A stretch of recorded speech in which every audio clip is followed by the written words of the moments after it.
Hey everybody, I'm Rob Childs, a rapier swordsman out of the United States, just bringing you the latest installment on some rapier how-to instructionals. So in my practice, there are three pillars of fence that I operate under, and that is footwork, which is to include everything that has to do with how you move, where you move, and when you move. Also too is the pillar of sword work, which is obvious to pretty much anyone. It has everything to do with how you move the sword, the way you attack, and the way you defend. So the least practiced pillar that I come across in all of my travels is that of balance. Now balance is important because it affects the speed in everything that you do. It will open up holes in your offense, it will open up holes in your defense. It will overall slow you down if you are not a master of your own balance. Now, that is just for the swordsman as an individual and their balance. Over the course of a sword fight, you will be manipulating forces and centers of gravity, i.e. balance points, of not just your body and your sword, but that of your opponent's sword and their body as well. Now that's a little bit more on the advanced side, and I'm going to stick to right now keeping things a little bit more on the basic side. So what I'd like to do is to show you some of the drills that I do in order to help hone that skill of balance. So the first off is, in order for you to be a truly balanced sword fighter, you have to have a measure of your own balance. Now, by that, I'm a big fan of things that work on more than one thing at a time. So when I'm going to a fight practice, I will start off by stretching. And since I like things that work on more than one thing at a time, I will do things like stand on one foot, get that stretch on the one leg, but at the same time, I'm working on the balance of the other. And I will go through various iterations of poses as I'm standing on this one leg. And then of course, I will switch. Now that is a very basic balance drill you can do for yourself. I strongly encourage you to do anything in sword fighting when you're practicing for any sort of drill, that you do so at a harder level than you think you're going to need for the sword fight itself. Now there's a very simple reason why I advocate this. If you are used to doing something at this level and you only need to do it at this level, then it's much easier to actually do it at this level, and you will do it with a greater amount of mastery if you're used to this, but you only need it for this. So for example, to use an extreme example, if you wanted to learn how to fight against 3 people at one time, then practice fighting 4 people at a time. Because if you get good at fighting 4 people at a time, when you only need to fight 3 people at a time, fighting 3 is going to seem like child's play, no pun intended, if you were to go ahead and be practicing for more than you need. So, getting a little bit more advanced with the drills.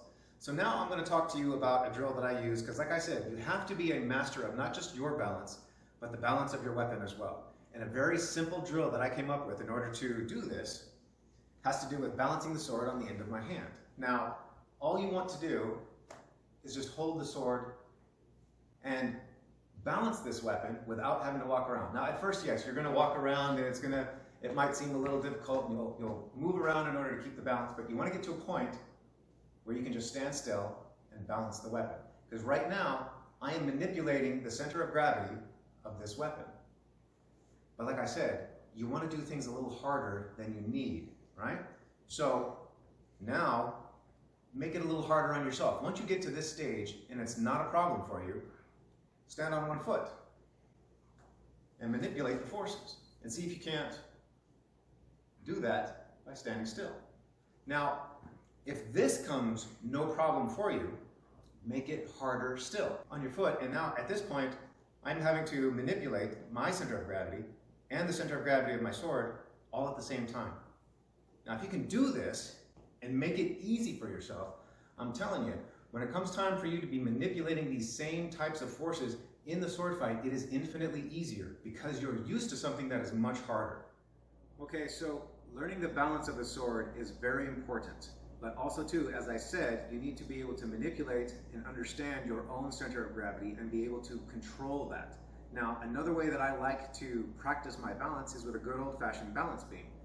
There are many different exercises you can do on a balance beam in order to increase the difficulty, but starting out, just keep it really simple, okay? Just walk yourself across the beam and learn how to manipulate that.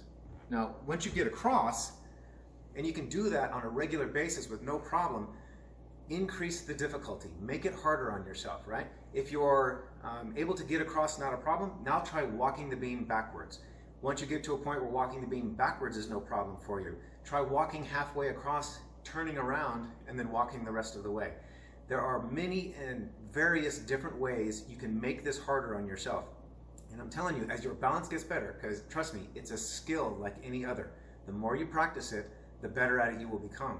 And the better you get at this level, the more mastery you have when you're only having to exercise at this level. Now, what I'd like to do is, for those of you who don't understand the construct here, come on in a little closer, and what I'm going to do, this is a really simple construct. All it is some 4x4, some pipe, you just drill it through, and it's just held in the 4x4 by some bolts. It's really simple, but it's a really effective drill.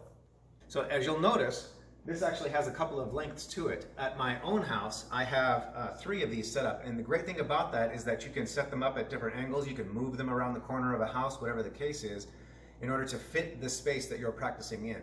I cannot overemphasize how important it is balance as a separate pillar of fence is to your game. And these, those simple drills, are a really effective way that you can increase your skill with the pillar of balance.